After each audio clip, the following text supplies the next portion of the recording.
A total of 165 assembly constituencies across Uttar Pradesh, Uttarakhand and Goa vote today in the second largest phase of these elections. As you can see, polling has begun in Uttarakhand. Polling began at 8 a.m. Now, this will conclude polling in Uttarakhand and Goa in slightly more than a quarter of the assembly constituencies in Uttar Pradesh. 55 constituencies spread across 9 districts of UP are voting today amid an increasingly shrill and polarized campaign in the state. So there you can see brisk polling is taking place. The Prime Minister also tweeted this morning.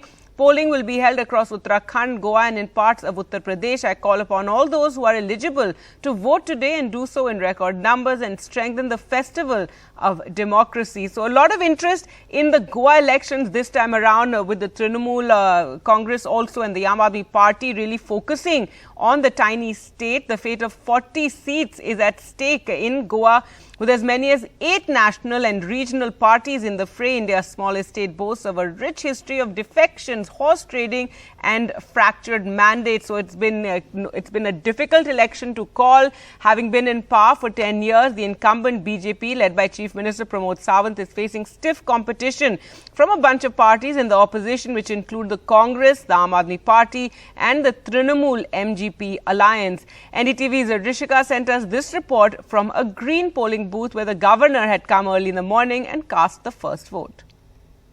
Well, it is the 14th of February and early this morning polling has begun in Goa. We are coming to you from a green polling station here in Donapaula, and I just want to take our viewers through some of the arrangements that have been made here. So as you can see, there is masks that are being given to those who aren't wearing them. There are temperature checks, and interestingly there are also these plastic gloves that are in fact being given to all voters who are coming here to cast their mandate.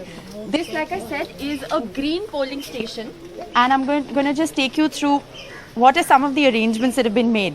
So of course, all the election color, you have tricolor balloons. This is, like I said, a green polling station. So a lot of thatch, bamboo, jute has been used. As you can see, all of these facades have been created in bamboo. It's really nicely done up. There are hand sanitizers, there are demarcations, as you can see, for social distancing norms to be maintained. There is waste segregation. So I just like to point out, this is extremely interesting. There's waste segregation for biomedical waste as well as regular waste, because remember, people are being given gloves, people are being given masks, and then they are being asked, like you can see here, to dispose of their masks in this corner. And of course, there is a photo booth that has been made here, which is extremely interesting. It says, "I am ready to vote, go vote." So very, very colorful photo booth that has actually been made here for voters to come and of course, capture that moment that they have in fact cast their mandate. There is wheelchair assistance that is available. This is a government school complex, so there's wheelchair assistance that's available. There is of course, provisions for water that have been made for voters. This here is a government school which is really all geared up for voters to come out and cast their mandate with full COVID protocols in place. And of course, like I said, this is a green polling booth with all the facades being created, in fact, with jute, with bamboo, with thatch. So, and of course, a lot of election color. So this is the inside picture of polling booth. You have a few voters who have in fact come here early this morning, and they are of course casting their vote this morning. So we'll of course continue to get you the pulse of the voters, people who are of course casting their mandate. But as you can see, this is all of the election color here in full display. This, like I said, is a government school, and as you can see, it's interesting, an entire solar system that's actually been made right here, and a steady stream of voters coming in early this morning with full COVID protocols in place to ensure that social distancing is maintained. People are wearing proper masks. They are even being given plastic gloves so that the entire process of voting, casting their vote, is in fact smooth.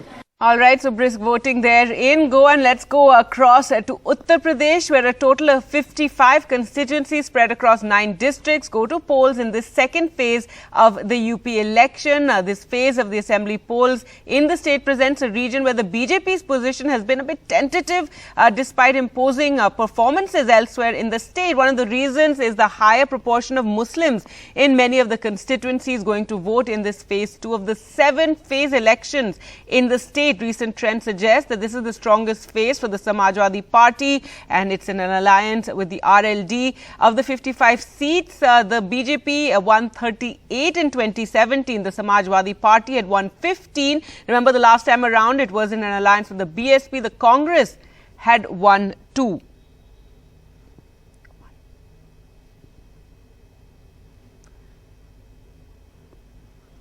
So you can see the polling taking place for the second phase of the UP elections. Several key contests like in Rampur also being watched very, very closely. And let's take a look now at Uttarakhand. That has a single phase of polling today. So the polling in Uttarakhand will be wrapped up today itself. And Uttarakhand has always been, in fact, going between the BJP and the Congress in the state.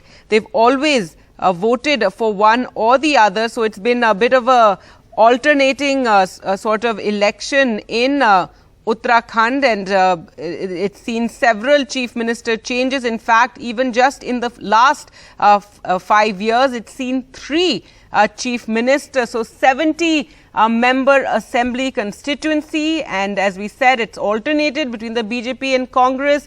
So the BJP has a tough task of beating the anti-incumbency and this electoral trend of the incumbent government being voted out.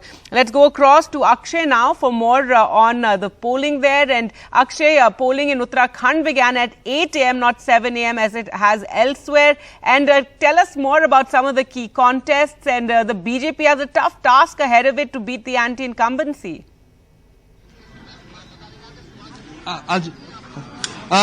सबसे पहले first of all Gargi, I would like to speak to the voters who have come out. अब vote डाल दिया आपने? तो सबसे पहले एक बात बताइएगा, कैसा मतलब महसूस हो रहा है, क्या कैसा लग रहा है आपको, मतलब वोट डालने के बाद? सुबह सुबह काफी जल्दी लोग आ गए यहाँ पर. सही लग रहा है. अब क्या करें, कोई काम में जाने वाले हैं, कोई कहीं जाने वाले हैं, तो जल्दी डाल दिए. अच्छा, एक बात बताइएगा, यहाँ पर आप खाटीमा से है, हाँ. मुख्यमंत्री यहाँ से चुनाव लड़ते हैं, यहीं पर वोट भी डालेंगे, हाँ. इसी जगह पर, हाँ. तो मेन इश्यूज क्या है आपके यहाँ पर, क्या परेशानियां हैं आपको घर पे होती है जो परेशानियां? अब परेशानी तो है, अब रोड सही नहीं बनती है, कहीं कहीं कुछ ऐसा है, कहीं तो अच्छा है, कहीं खराब है. आपके यहाँ पर भी खराब रोड है कहीं पे? तो अब बन रही है, बना रहे हैं. पहले नहीं बनी थी? पहले नहीं बनी थी 10 साल से. लेकिन जो पुष्कर सिंह धामी है वही विधायक है. हाँ, बना है विचार, और क्या, अब बना रहे हैं, सब कुछ कर रहे हैं, सुविधा, हाँ, है कि नहीं? हाँ.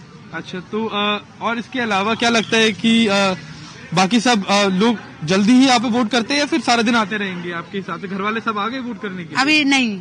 अच्छा, अभी आएंगे? हाँ, आएंगे. So we just wanted to get some voices of the voters actually, Gargi, because before we talk about the key contest, the constituencies, the major issues of the people, it's important to in fact speak to the people. You can see there are queues of a lot of voters here. Usually in the mountains, as you must be knowing as well, people get up early in the morning and people actually were waiting to in fact cast their vote. The voting started at 8 a.m. and will continue till 6 p.m.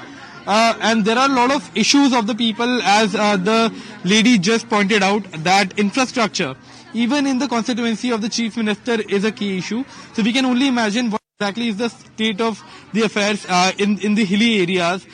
We talk about unemployment, if we talk about rising inflation, all of these are key concerns of the state. So you can also see these people now showing their finger here. They have cast their votes. And we'll try and speak to these people as well. अब ये कैसा लग रहा है, एक बार अपनी उंगली दिखाएंगे? वोट डाल दिया आपने? जी हाँ. तो 10 साल से विधायक है यहाँ पे मुख्यमंत्री, इस बार भी खड़े हो रहे हैं. लेकिन कुछ कंसर्न्स है भी, कुछ चीजें, कुछ इम्प्रूवमेंट की जरूरत है आपके इलाके में, खटीमा में? देखिए, कुछ चीज में काम करने की भी जरूरत है. काम जो हुआ है फिलहाल अपने दायरे से काम सही हुआ है, हाँ. ना, जो 6 महीने का जो मौका मिला, इन 6 महीनों में जो भी काम हुआ है एकदम लाजवाब काम हुआ है. अच्छा. ये भी नहीं कि नहीं हुआ है. हाँ. लेकिन कुछ पूरे राज्य की अगर बात की जाए, रोजगार की या फिर ना, महंगाई की? देखो रोजगार जो भी है हाँ। है ही वो तो अपने हिसाब से इशू है, मतलब वो कंसर्न है जी। हाँ।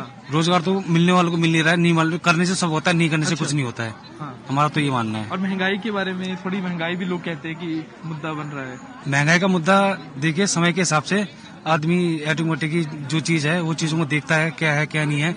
आदमी को मतलब खुद अपने आप में ही होनी चाहिए समझ। ठीक है।